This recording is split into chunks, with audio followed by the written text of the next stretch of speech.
I never imagined that a simple massage could become the most unexpected and profound experience of my life. The late afternoon sun slanted through the living room window, painting a warm gold square on the faded Persian rug, and the air held the quiet scent of lavender from the dried sachet on the mantel. Outside, a lone sparrow chirped at the bird feeder, a soft, persistent sound against the silence of the house. I had no way of knowing, as I sat in my favorite armchair with my chamomile tea going cold, that this ordinary Tuesday was about to change the quiet rhythm of my days. Don't forget to subscribe, leave a like, and write in the comments which city you are listening from. It means a great deal to us. I am 72 years old, and I have lived 7 years without my Henry. Our home, this old craftsman bungalow, is a museum of our shared life, and my days follow the gentle, predictable grooves of habit. Mornings are for watering the geraniums on the porch and reading the paper with 2 slices of toast. Afternoons are for a walk to the park and back, and evenings are for a single cup of tea and the quiet company of the radio.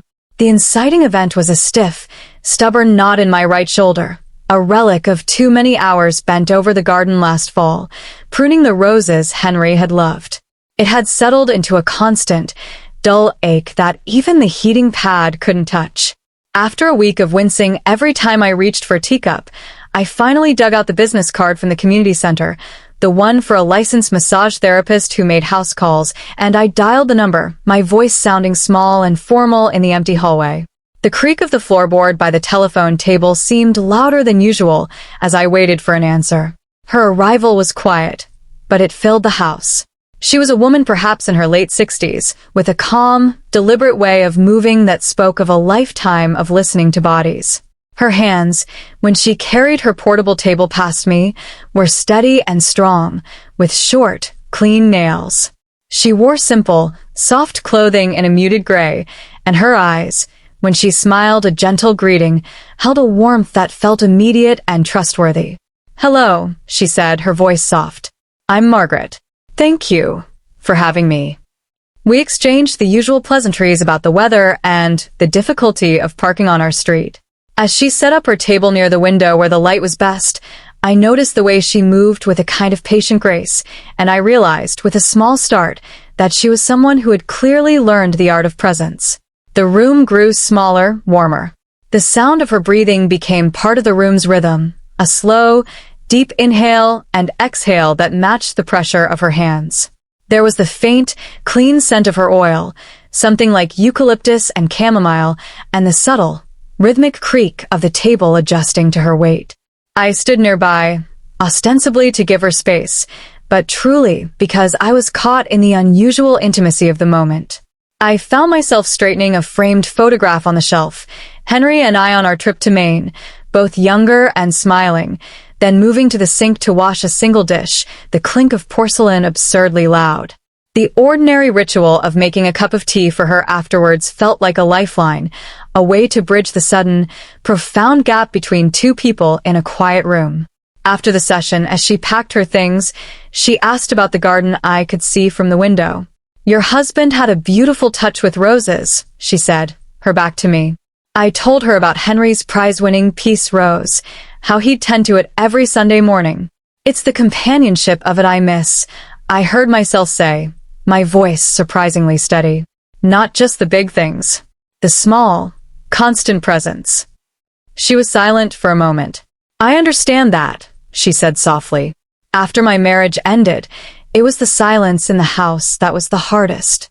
Not the arguments, the silence."